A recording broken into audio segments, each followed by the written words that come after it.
Ça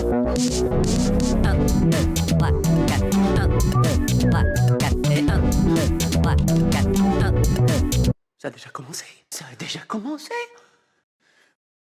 Bon, tout le monde en place. On se dépêche. Et envoyez le générique. J'ai dit envoyez le générique.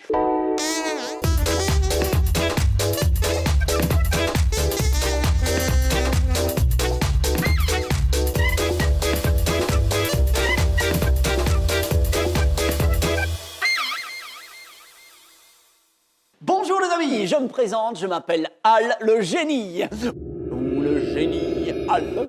Le génial, génial, non. Aujourd'hui, nous allons réaliser ensemble l'expérience de la caméra obscura.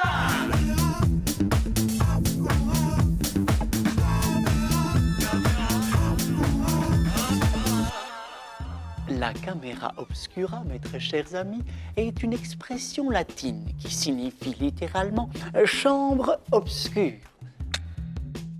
Soit une boîte noire dans laquelle on a fait un tout petit trou dans une des parois afin d'obtenir une projection de lumière sur la surface plane qui se trouve juste en face.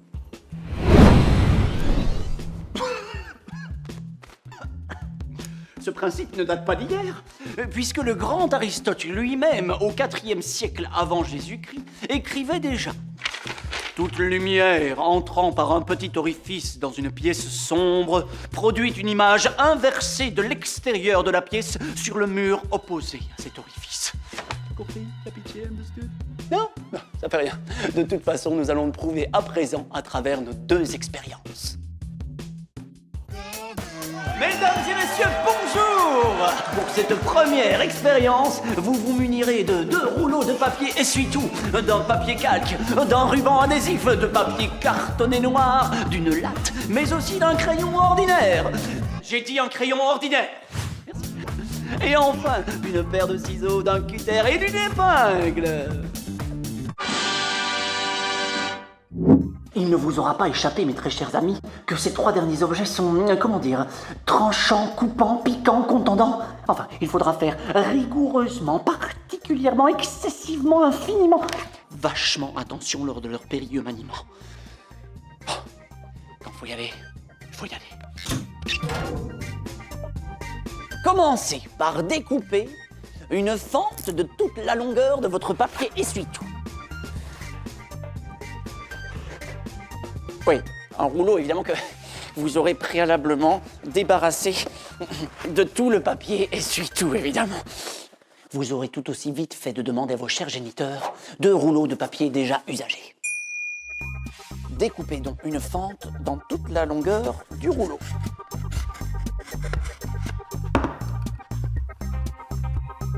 À présent, à l'aide de votre papier cartonné noir et de ciseaux, découpez une bandelette de plus ou moins 3 cm de large et de toute la longueur d'un rouleau.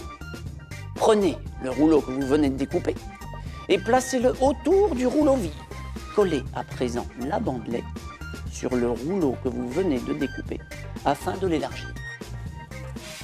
Regardez. Que se passe-t-il lorsque vous déplacez le rouleau intérieur dans le rouleau extérieur ?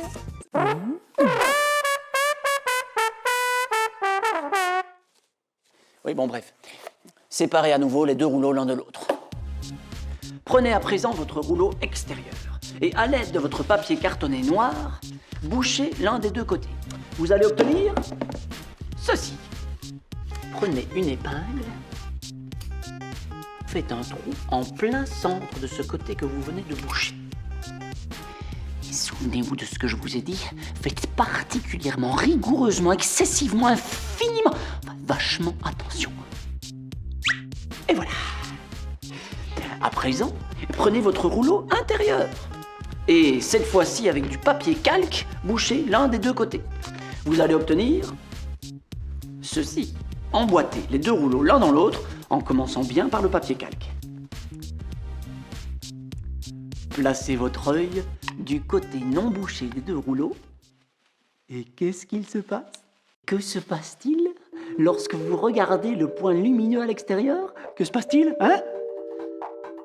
Alors, pas mal, hein? Impressionnant, n'est-ce pas? Vous avez vu? L'image que vous regardez en ce moment s'imprime de manière renversée sur le papier calque. Oh, c'est renversant, n'est-il pas? Et en plus, lorsque vous déplacez le rouleau intérieur dans le rouleau extérieur, qu'est-ce que vous marquez? Hein? Qu'est-ce que vous marquez? Formidable, non? Un objet devient visible lorsqu'il diffuse de la lumière. La lumière que je diffuse en ce moment passe à travers le tout petit trou et se dirige en ligne droite vers l'écran de papier calque et se retrouve ainsi imprimé à l'envers. C'est exactement la même chose dans notre œil. La lumière entre par le petit trou qu'on appelle pupille et vient s'imprimer à l'envers sur notre rétine. Oh, sauf que dans notre œil, le nerf optique transmet ensuite les informations visuelles à notre cerveau et c'est lui qui redresse l'image. Et si là, subitement, je suis à l'endroit, c'est parce que dans la réalité, c'est moi qui suis à l'envers. Il va sans dire qu'il ne faut jamais regarder en direction du soleil. Cela pourrait tout simplement vous brûler les yeux. Maintenant que vous avez compris le principe, mes chers amis, nous allons pouvoir passer à la deuxième expérience. Celle de l'image en boîte. Oui, bon, ça suffit maintenant. Pour cette deuxième expérience, vous vous munirez d'une boîte à chaussures et de son couvercle, d'un morceau de carton récupéré d'un emballage quelconque, d'une loupe, et enfin vous reprenez de votre précédente expérience le cutter, le papier calque, le ruban adhésif, la latte, le crayon ordinaire et la paire de ciseaux. Commencez par enlever le couvercle de la boîte et gardez-le pour plus tard. Oui, gardez-le pour plus tard. Ce qui est à l'intérieur, vous pouvez jeter. Sur un des deux petits côtés de la boîte, tracez un rectangle en laissant 2 cm de bord et découpez l'intérieur. De l'autre côté de la boîte, tracez le contour de votre loupe et découpez-le. Il ne vous reste plus qu'à fixer votre loupe à l'aide du ruban adhésif. Vous allez obtenir une boîte comme celle-ci.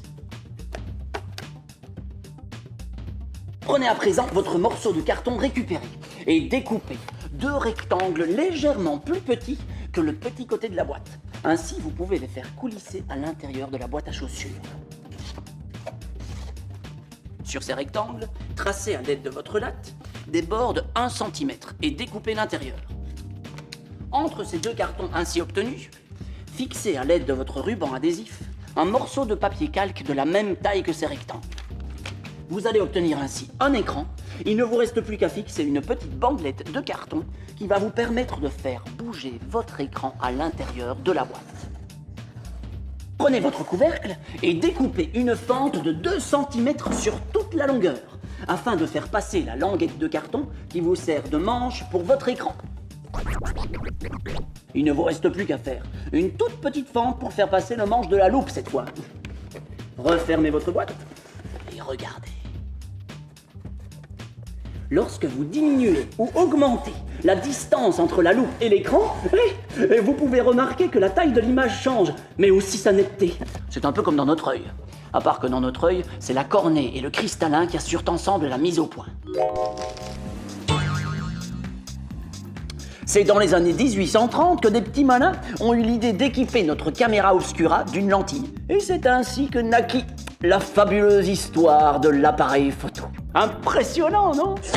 Bon, il est grand temps pour moi de vous dire au revoir et surtout de prendre des vacances. Alors je vous dis à bientôt pour une nouvelle expérience du génie. Al, je suis génial.